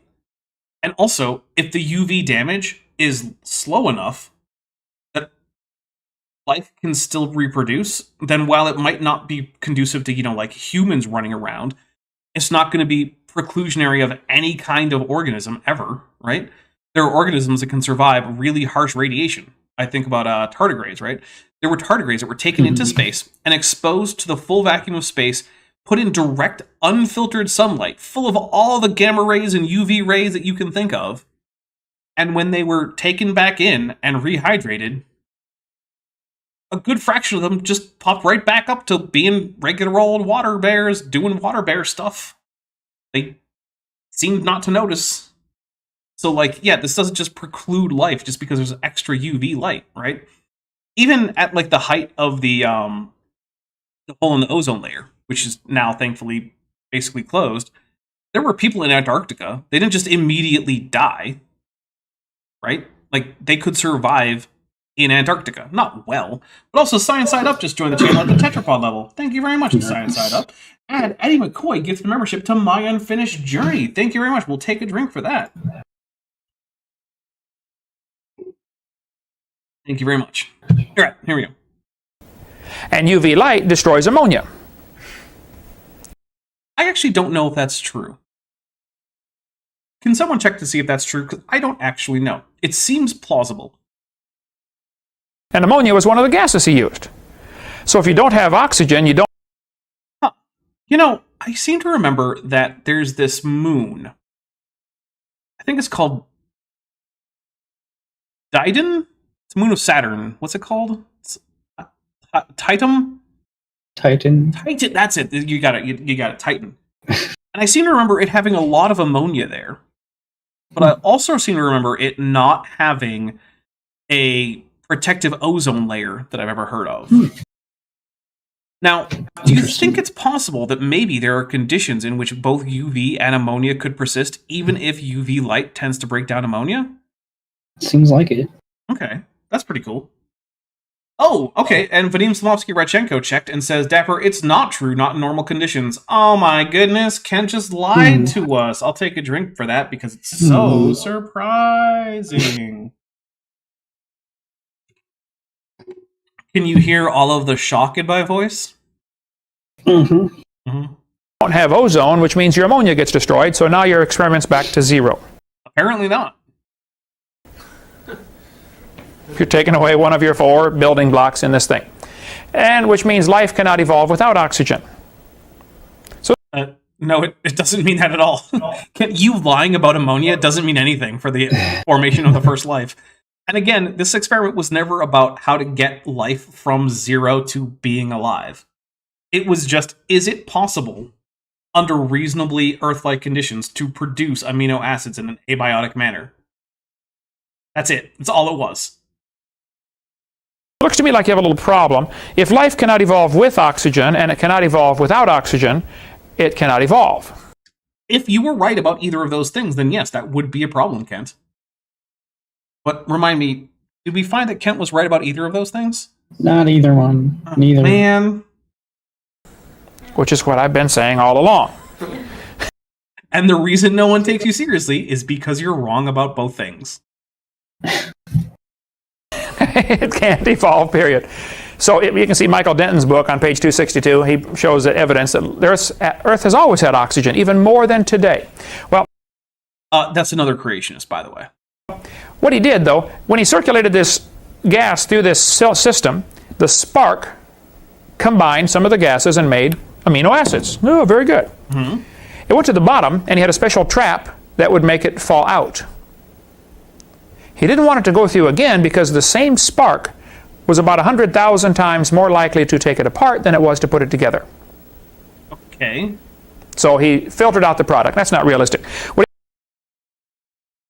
Okay, so this is imagined happening in like the ocean, where Ken expects lightning to strike the same amino acid twice. Oh, yes, exactly. That's the thing, right? Like, do you think there might be a difference in scale between Miller-Urey's series of glass tubes and the ocean?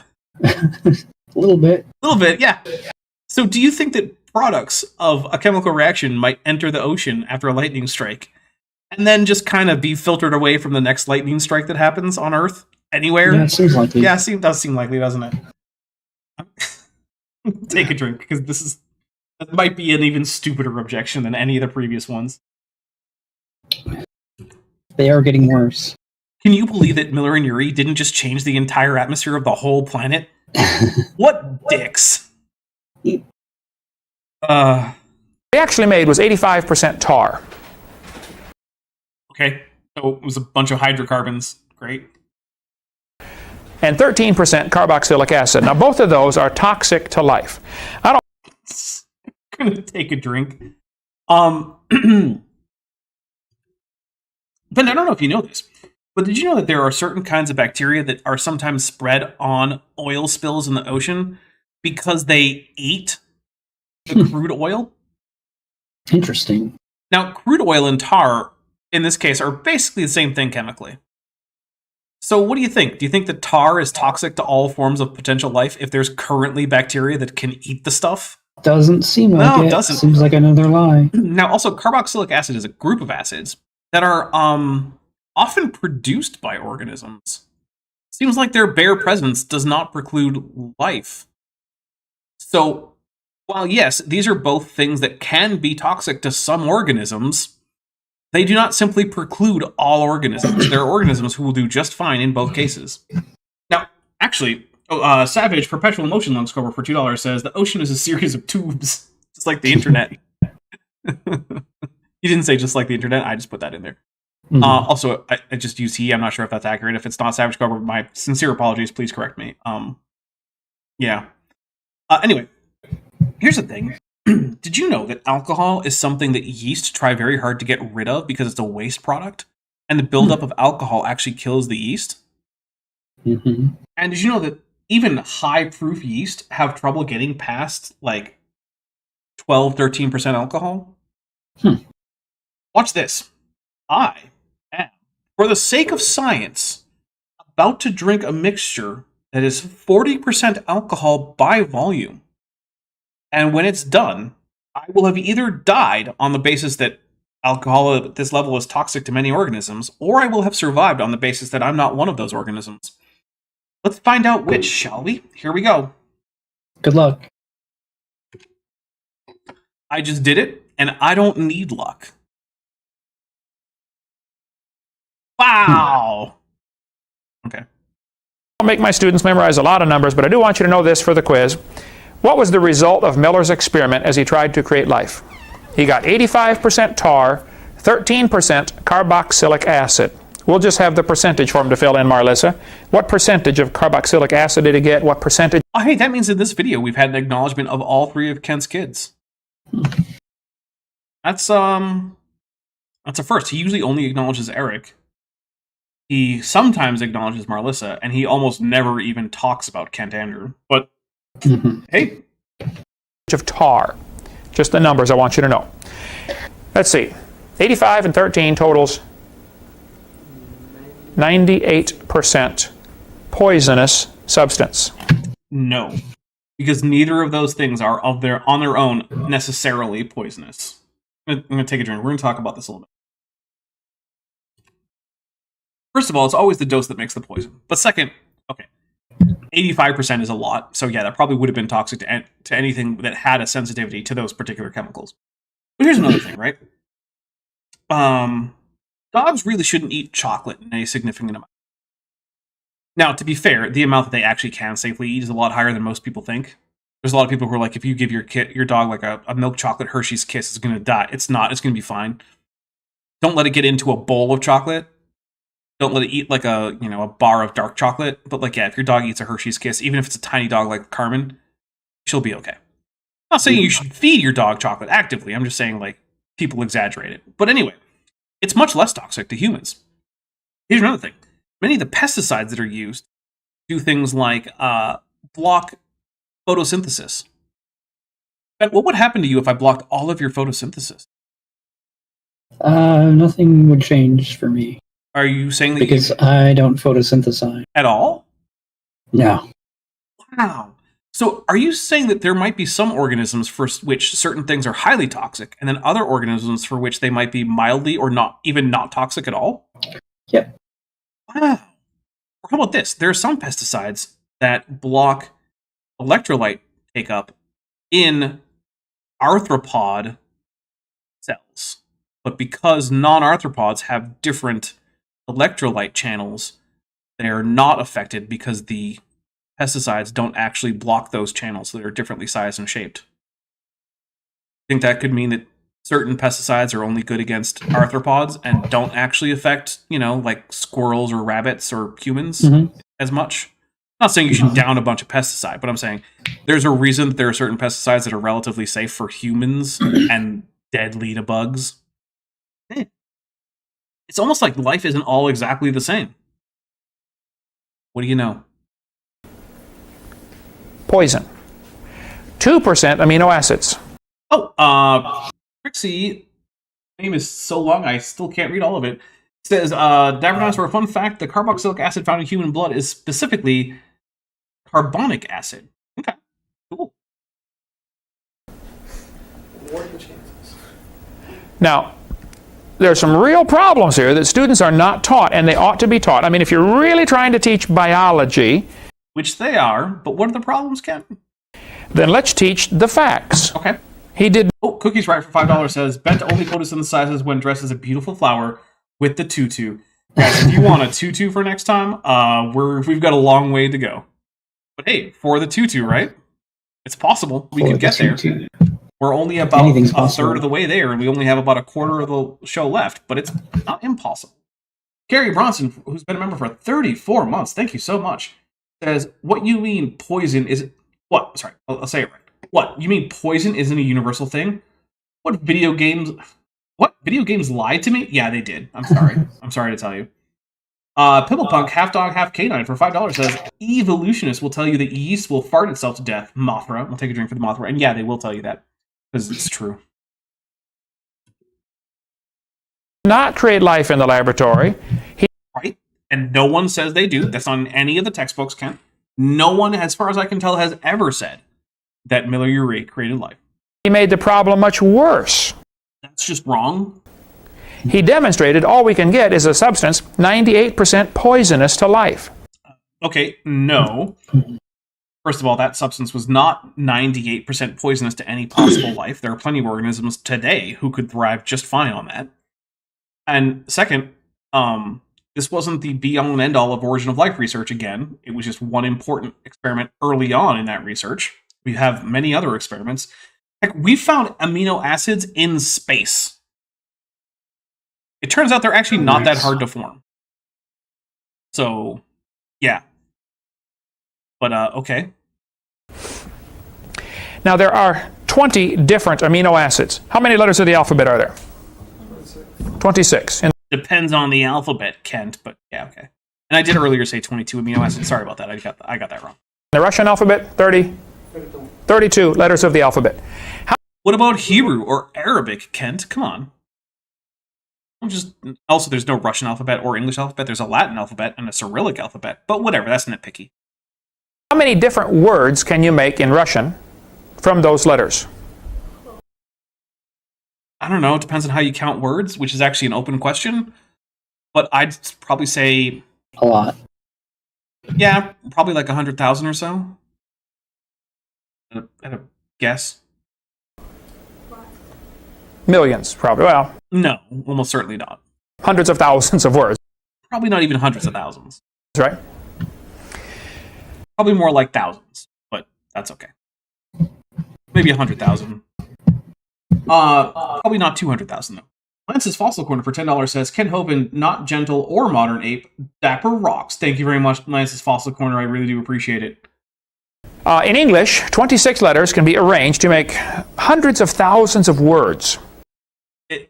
Look, okay, whatever. He's overestimating how many words there are in English. I'm done caring about it. How many different ways can words be arranged in books? It's essentially infinite. lot. Yeah. Unlimited. Infinite number. There is no limit. Yeah. I mean, you can always tack on an extra sentence at the end of any book of finite size, so sure, why not? It's indefinite. It's not infinite technically, it's indefinite. But the distinction there is minor enough that I'm not going to nitpick it. Amino acids, there's only 20 of them, Okay? like letters of the alphabet. I mean, there's actually more, but only 20 are typically used in most forms, so sure. You will need to know that. That'll be a quiz question. How many amino acids are there? Well, if that's actually going to be a quiz question, then Kent, you should distinguish between amino acids and amino acids that are actually like relevant to life, because those are different numbers. But okay. They combine to make proteins. The smallest known protein has 70 amino acids. Rosina Keller for $1.99 says 26 letters can make all the words in English. I mean, yeah, as long as you ignore the occasional word in English that requires a diacritical mark, like naive or resume or fiance. So, other than those, yeah.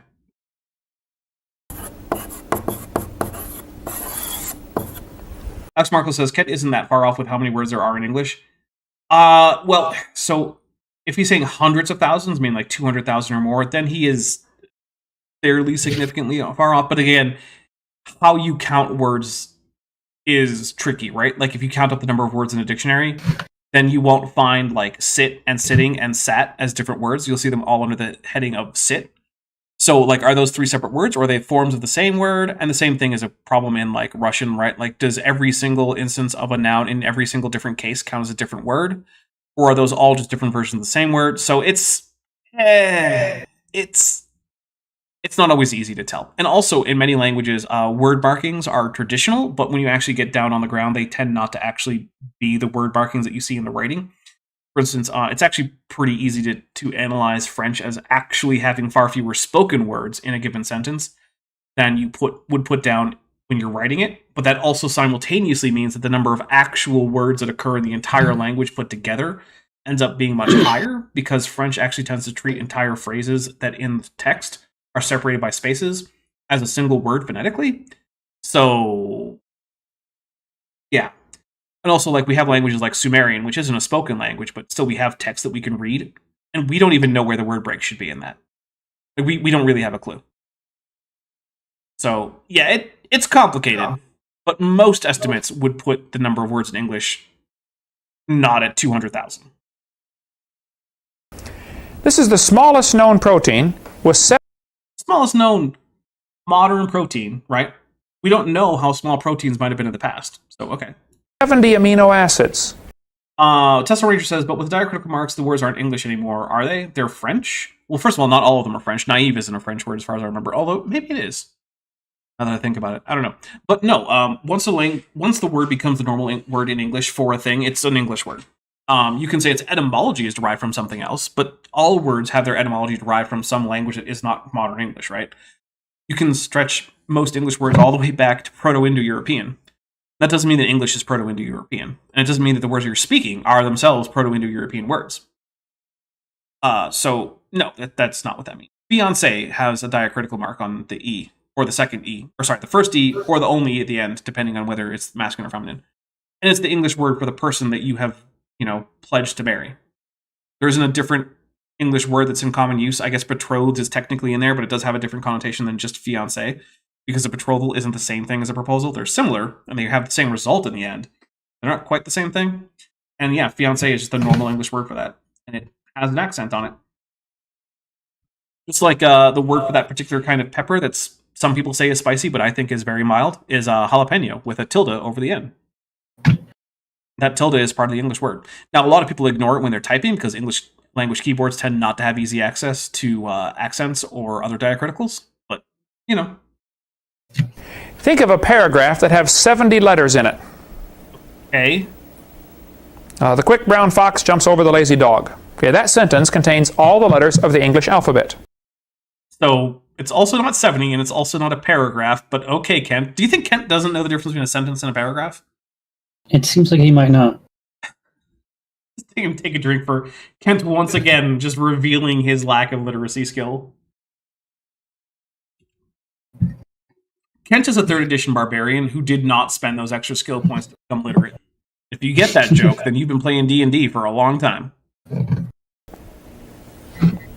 The quick brown fox jumps over the lazy dog, and that probably only has about 40, 50 letters, okay? I'm not going to count. Sure, whatever. If I gave you a box full of all the letters of the alphabet, I told you I want you to dump them on the floor until you get that sentence, just by random chance. Okay. You'll never get it, will you? Depends on how many letters are in that box and how long I have to try and how long it takes me to try. And also, here's the thing. Kent is ignoring selection. And selection doesn't have to only happen to living organisms, right? Chemical systems. Was that just a power flicker? Yes. Well, we stayed up, and that's what's important. Mm-hmm. I lost my train of thought. Where was I? Selection, right, selection. Okay, so selection does not just happen to organisms, right? If you have a chemical system, that chemical system will select for stability. So longer lasting molecules will come to predominate the chemical system. Vadim says that there weren't barbarians in AD&D except in the Dragonlance. That's why I said 3rd edition. Because 3rd edition is after AD&D. Carrie Bronson for $5 says, calling Kent barbarian is an insult to barbarians. That's true. But then again, what could I compare Kent to that wouldn't be an insult to that thing? As far as I'm concerned, Kent is the lowest form of existing organism. I mean... That's a good question. Yeah. In fact, I'm very confident the only reason he is not currently engaging in a genocide is because he physically can't. So we're going to come up with someone who committed a genocide, be like, well, this guy's worse. I'm like, only because of opportunity. Kent lacks the opportunity. He does not lack the will or the motive. He just lacks the means. The opportunity, he doesn't have the opportunity. He has the motive, he doesn't have the means. So, yeah.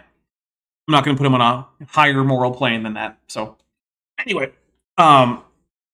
But what that means is that the analogy, how long would it take you to get the quick brown fox jumps over the lazy dog, means I get to keep letters that I think are close to that phrase. So if I dump out a bunch of things, I'm like, oh, there's a T, and then over to the right there's a D. I can keep those, pick up the rest of them, keep those in place, and keep tossing until I actually get the whole phrase. And the thing is, if you actually set up a computer program so that you have a target phrase, and it just generates random characters, but every time it generates a character that actually fits the target phrase, that is now fixed, you can get an entire phrase like the quick brown fox jumps over the lazy dog in seconds.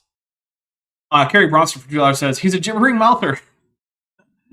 Yes, the legally distinct Shoggoth, even though I'm still pretty confident that Shoggoths are public domain. Dr. Don Hogg, xenobiologist at large for $2 says, Godzilla, prison and sentence, not prison paragraph. Oh, take a drink.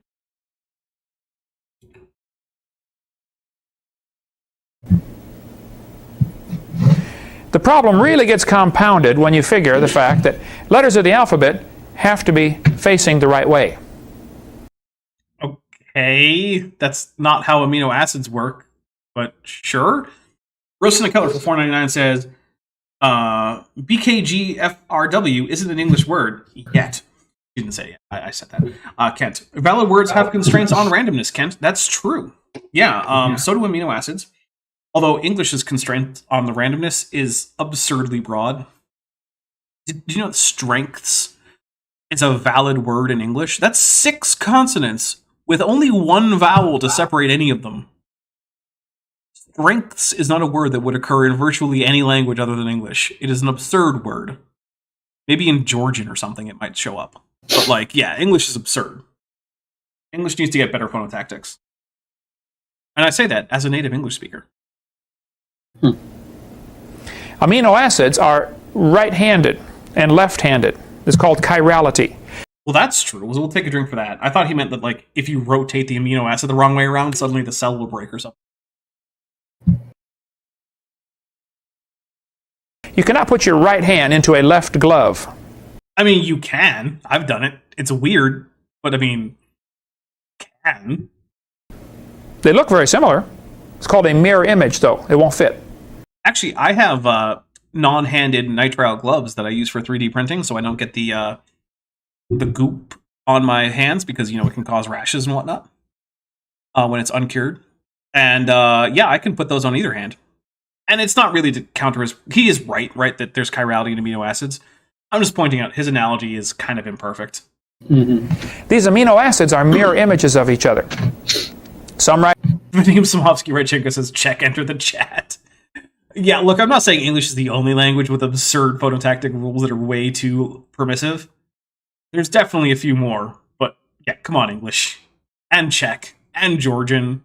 Get your act together. You don't have to be as restrictive as, like, Japanese or Hawaiian or something, but, like, can we not have more than, like, five max consonants per syllable? How about that? Just max out at 5. Right-handed, some left-handed. That's what he got. That's true. That is what he got. He got a racemic mixture, which is what that's called. I have also heard, I believe it was, who was it? Brady McMurtry. He did not say racemic when he meant racemic. He said race mix. And it was... I remember that. Cool boy, was that a thing that happened. That was one of the statements of all time. It's a race mix. Like, oh god, that is not what you meant to say. Jeez. Racemic. That won't work to great life, though. So, it depends, right? It's not entirely clear that you need a homochiral mix, or even a close to homochiral mix of amino acids in order to form life. It could be that life is simply going to evolve, and that there might be competing chemical systems that are going towards life, one with left-handed, one with right-handed amino acids, and that one comes to predominate, and then it might be random, or there might actually be some difference in the stability between right and left-handed amino acids. But that being said, there are cyclical chemical processes that can occur that we have experimentally verified that can increase the predominance of one-handedness among the amino acids in a system over the other. And it only takes a slight imbalance in order to kick this off. And in any racemic mixture, it's not going to be exactly 50-50. You're going to have a slight preponderance of L or D or levo or dextro amino acids. You know, dextro for right-handed, levo for left-handed. Which one is which is kind of arbitrary, but whatever. And so, yeah, once you have a slight excess of one, you can have these repeated chemical cycles actually produce a predominant concentration of either the L or D amino acids. Homochirality is actually kind of a solved problem. We don't know exactly how the homochirality problem was solved in the actual history of life on Earth, but we have numerous ways in which it could have been, which means that it's not a problem for abiogenesis, right? It's just currently an open question as to which of the numerous solutions are true. The analogy I like to use is like, how did I get to my friend's house? Well, between me and any of my friends' houses, right, there's numerous different ways I could get there, including different modes of transportation, different roads I could take, all these things, right? Mm-hmm.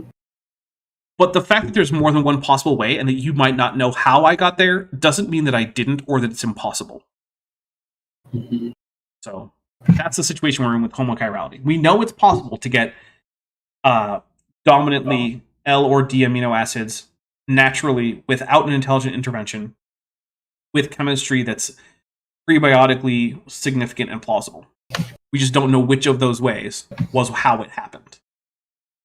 We'll show you that right after the break. Let's take a little break here, and I'll show you more about making life in the laboratory. No, he did not make life, didn't even get close. He's still misnumbering them, which is still weird to me. It's Miller and Urey are still more than one person, Kent.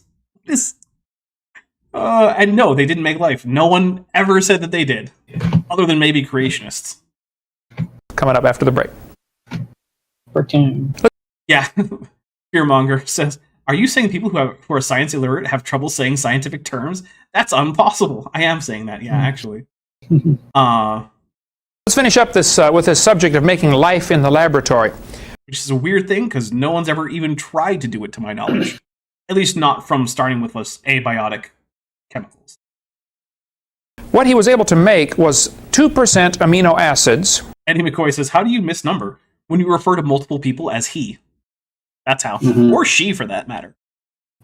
Because whatever you think about the use of using third-person plural pronouns to refer to singular individuals who are known to the speaker, which is a relatively new use, but I think it's perfectly reasonable as an extension of the use of that pronoun. Whatever you think about that, referring to someone who does use, in fact, masculine pronouns as they. Sorry, no, referring to two. Sorry, I got a little mixed up. It's the branding. Referring to two or three people as he is always incorrect. It's never appropriate, no matter what their genders are.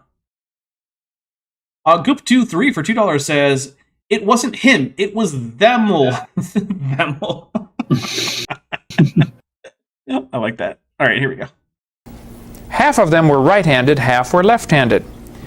It's like a left-handed bolt and a right and left-handed nuts and bolts, you know.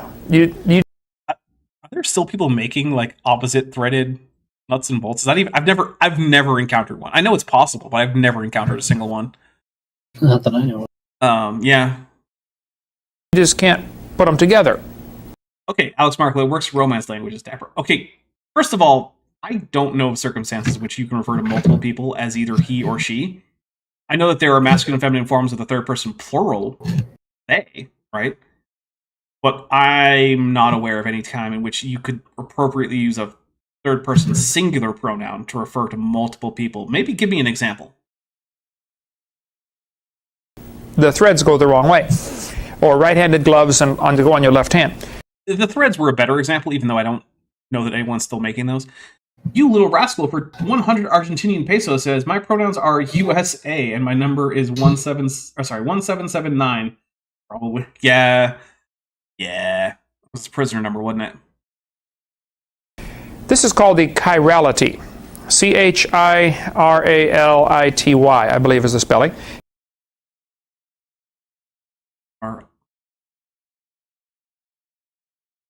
I think he inserted another number or another letter, but now I don't remember exactly what he said. So we'll just let it go. Chirality means the spin or the twist of the molecule. Yeah, it's close enough. Each one is twisted a little bit. Sure. And in order for them to fit, it has to be all the same kind. So it's not just as simple as like there's a twist. Because first of all, how would you even define a twist in a molecule that's made of a handful of atoms? Like which way is it? But look, yeah, amino acids are not like bilaterally symmetrical, right? Which means that they have handedness. Which means that some amino acids are mirror images of the same amino acid. So it's good enough. I don't care about the details about exactly what it means for them to twist or whatever. Only right-handed ones will link together to make a chain, or only left-handed ones. But you cannot mix them. Now, if you drop letters of the alphabet on the floor, half of them will be upside down, backwards. What about O, Kent? What about O? Take that. Universal letter. Michael says, opposite threading still exists. Left-handed threads are often used on things like propane tanks and similar applications. Oh, well, I've never worked on propane tanks, so I didn't know. Interesting. Yeah, my experience with like tools and threading and bolts and nuts has been entirely either carpentry or electrical work. And there's not a whole lot of reverse threaded anything in those circumstances. What advantage does those give you for propane tanks? I'm curious. Vadim Smolsky Radchenko says that the word chirality derived from Greek for hand. Damn, forgot all that school trivia. I don't actually remember what the exact etymology of the word chirality is. I honestly don't remember the Greek word for hand off the top of my head. I know the Latin word, manus. As in manus, the hand of, or hands of fate. Ah! What a great movie. I love that movie. Dr. Don Hogg, xenobiologist, but for all the wrong reasons do I love that movie. Dr. Don Hogg, xenobiologist at large, for $5 says, Godzilla, old military cargo trucks like Deuce and Halves have reverse-threaded lug nuts and studs because someone thought would unthread driving. Oh. Interesting. Okay, cool. Getting new applications for reverse-threaded. Look, I have never worked on military cargo trucks either, so yeah. Thank you very much. And then we'll take a drink for the Godzilla. Hey, I'm learning stuff. Look, as you guys saw with Alden's number, I am very happy to say I don't know. So, yeah. America, if your letter R lands upside down, you cannot use it. That's not upside down, that's mirrored. What is happening right now? Directions are confusing. I'm taking another drink for Kent not knowing the difference between upside down and mirrored. Oh my goodness. I just expect it from him. It's such simple things though, right? Like, what is a sentence? What is mirrored versus upside down? Like, why is that something he has to struggle with? And how did I not notice earlier that he was this dumb about everything? Oh. Russia, you can use it, right? But not in America. I mean, you can if you're in America speaking Russian, Kent, but okay. And so, some of the letters are okay if they're upside down. T? Nope. Again, that's mirror. You're thinking of mirror, Kent. You're thinking of mirror, not upside down. I'm taking another drink. Oh my goodness. That wasn't a good enough drink. I'm taking a little bit more. 2 drinks. It wasn't 2. It was actually 1. It was just that the first one was barely a drink. No problem. A? No problem. C? This is problem. Actually, no, Kent. C is one of the ones that you can flip upside down, but you can't mirror. He's exactly wrong about everything. He's just so bad. What is happening right now? Donald Hogg, xenobiologist at large, for $2 says, only driver's side result, private PVT, I'm not sure, overtorquum. Oh, private overtorquum. Yeah, okay, yeah. Okay. Right, because you're going to go the wrong way and just overtorque him because you're a dumb private who doesn't know what he's doing. Got it. Sorry, it took me a second to get there. This cannot be backwards. This is not a letter of the alphabet. I mean, it is the letter of the International Phonetic Alphabet. So, you know. Okay. So he ended up with half right-handed, half left-handed. Now the problem with this Did it is just freeze? the smallest proteins No, have 70 crashing. to 100 of these amino acids in a precise order. Weird. And all left-handed. Okay. The DNA or Oh no, it went away. That's okay. I can bring it back. That's weird. Normally it only crashes if I actually press something. said, do you have any other dumb questions? He said, no, that was it. Click. I get that all the time. I try to be nice to him, but Sorry, everybody. I'm going to have to resize this. Make it the, roughly appropriate size. And so I'm going to turn you off for just a second so that I can reshare with you without it being like a weird thing for everybody. You shouldn't be able to hear this yet. Getting us back to where we were. So he ended up with half right-handed, half left-handed. Hey, now the problem with this is the smallest proteins have 70 to 100 of these amino acids in a precise order. Again, the smallest modern proteins, and again, we don't know what the actual functional fraction of or amino acid sequence space is. So these are meaningless objections until you can figure those things out. And all left-handed. Unless you're a Turian or a Quarian, but those are sadly fictional. Even if Tally is my favorite romance option in Mass Effect. I love Tally. Tally's great. Even though, like, when the original trilogy came out and you saw her picture in Mass Effect 3, it was just like a stock photo of a model that had been badly photoshopped. That was disappointing. But you know what? Doesn't matter, because I love her character arc, and I think her character arc is enhanced by the romance options. I default to that. There you go. If you want my advice, if you're Broshep on who to romance in Mass Effect, DNA or the RNA molecules in your body are all right-handed. What are nucleotides? The DNA, deoxyribonucleic acid, good job, Kent. the small parts inside the nucleus of the cell. There's a zillion different parts. I've got a book. What does that mean? Whatever, it doesn't It means matter. he doesn't know. Okay. Mass Effect 3 doesn't exist, Vadim Slomovsky-Rodchenko says. Okay, well, the Tally romance option is primarily a Mass Effect 2 thing, so who cares? Dr. Don Hogg, Xenoviolence at Large for $2 says, let's start calling Kent daily with shower thoughts. I'm not going to do it, but if you want to do it, let me know how it goes. I want you to look at just on the cell. One cell is more complex than the city of New York. Given that the city of New York involves a whole bunch of people who are themselves made up of cells, I'm going to call BS on that.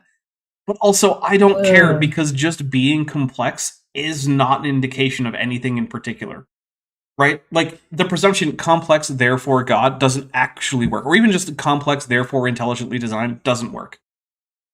In fact, it's mathematically demonstrable that if you have a continual input of energy and a continual energy gradient in a chemical system, then the chemicals in that system, provided you have, a sufficient number of different atoms, will become more and more complex over time, which actually means that abiogenesis might just be inevitable in certain types of chemical situations, right?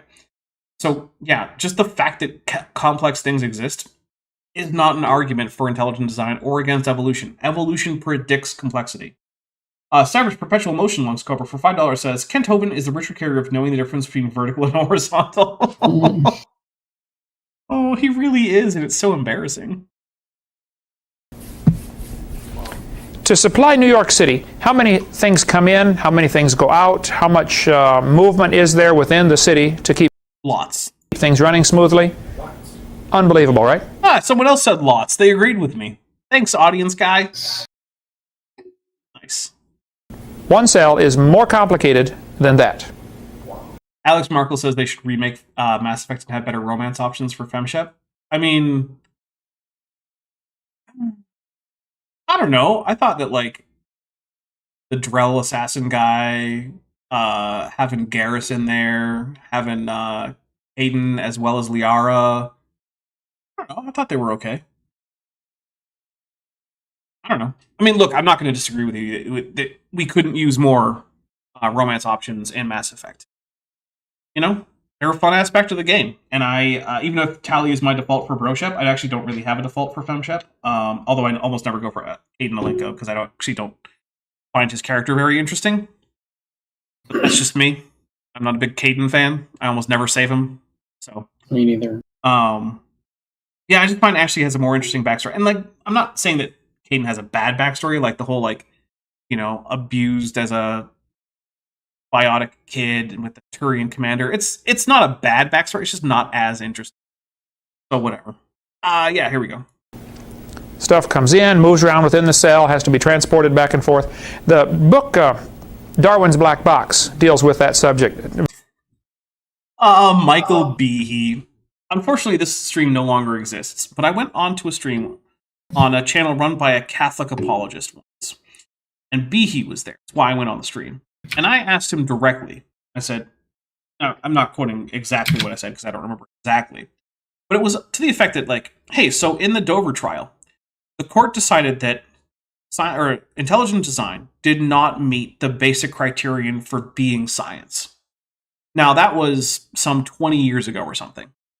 Or maybe it was closer to 30 now, I don't know. Do you think that in the intervening years, intelligent design has advanced to the point where it could reasonably be called a science by the court's criteria? He just said no. I think that should tell you everything you need to know about Michael Behe and his scientific credibility when it comes to intelligent design. He himself says no, intelligent design does not meet the basic definition of science as put forth by the court in Kitzmiller v. Dover. So, okay. Vadim Smovsky-Radchenko says, was Miranda romanceable by FemShep? I don't think so.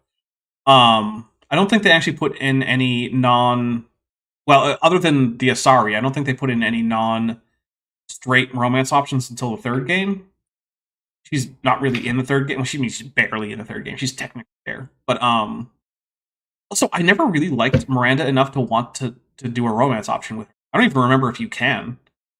Like, I like her as a character, but, like, she never seemed the kind of person that I would do a romance option with. I mean, for one thing, she's really stuck up.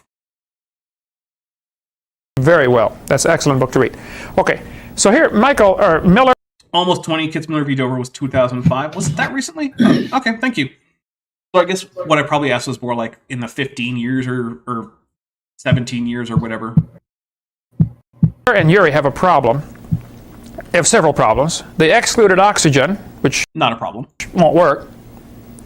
They trapped out the product, so it wouldn't not a problem. Go through again, which destroys the whole experiment. It doesn't. Nope. And half what he made was not even a little bit. Right-handed, half was left-handed. These are at least three of the problems with his experiment. That's not a problem. Well, it was a problem at the time. I'll give him that. It's not a problem now. But it was at least a problem at one point. And hundreds of amino acids. You didn't like Miss Buckteeth? Unsubscribed. She did have kind of big teeth, but whatever. I mean, look. If your big thing is romancing Miranda, if that's your big thing for Mass Effect, more power to you. I just never thought it was an option I wanted. So, Must be made.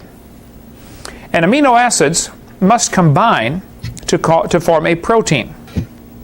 True. I'll take and a drink, proteins, when they're in water, will come apart faster than they go together. Hey, Bent. What's the solvent in life? Like, what's the thing that's most of what a cell is? Water. Okay. Does that just break down proteins automatically? No. Okay. Now, when you say this, you're not someone who has any particular, like, education about how cells work or anything like that, are you? A little bit. You are a little bit? Just a little bit. You went to school about, like, learned, like, cytobiology and stuff like that? Yeah, I did learn that. So you would actually know whether or not water just breaks apart proteins just automatically, probably? Sure. Yeah, but it doesn't? No, it doesn't. And did you get your degree from Christian Technical Institute? No, it was an actual degree. It was from real college? Accredited college. Huh. Yeah. Okay. Just wanted to check, Yeah. Cool. They're more likely to dissolve than they are to bond together. And most people have recognized that the oceans are complete. Oh, yeah, I forgot Kelly is an option in Mass Effect 2 for both Broshep and Femshep. I never did that either. I forgot about that. Good point. Thank you, Savage Perpetual Motion Lung Scrubber. I forgot about Kelly. Mostly because, unlike most of the other romance options, she's just kind of there in like the CIC to tell you whether or not you have mail. And so I never really thought of her as like a real character. She's just the person who, when I come up to the galaxy map, is like, "You have new mail, Commander." I'm like, "Oh, okay, I guess I'll check the mail then." I forgot Kelly was romanceable. But then again, now that I think about it, I do remember flirting with her in the game a few times, but I never like went anywhere with it because I'm just like, this. She's just the one who tells me when there's mail. She's just AOL personified. You have mail. All right. Yeah, I forgot about Kelly. Sorry, Kelly. I do usually save her at the end of Mass Effect 2, though, because I usually go right to priority whatever it is when you have the assault on the collector base. So I do pride myself on saving everybody my Mass Effect 2 playthroughs. As opposed to Bent, who lets Tally get killed. Yes, I did. I'm sorry. It was an accident. But then again, you let everyone get killed because you shot the boy at the end of Mass Effect 3 rather than choosing any of the options. He deserved it. Tosu, who's been a member for 3 months and is at the annual level, says, "Thanks for making my nights dealing with chronic illness stuff a little more enjoyable with the heart."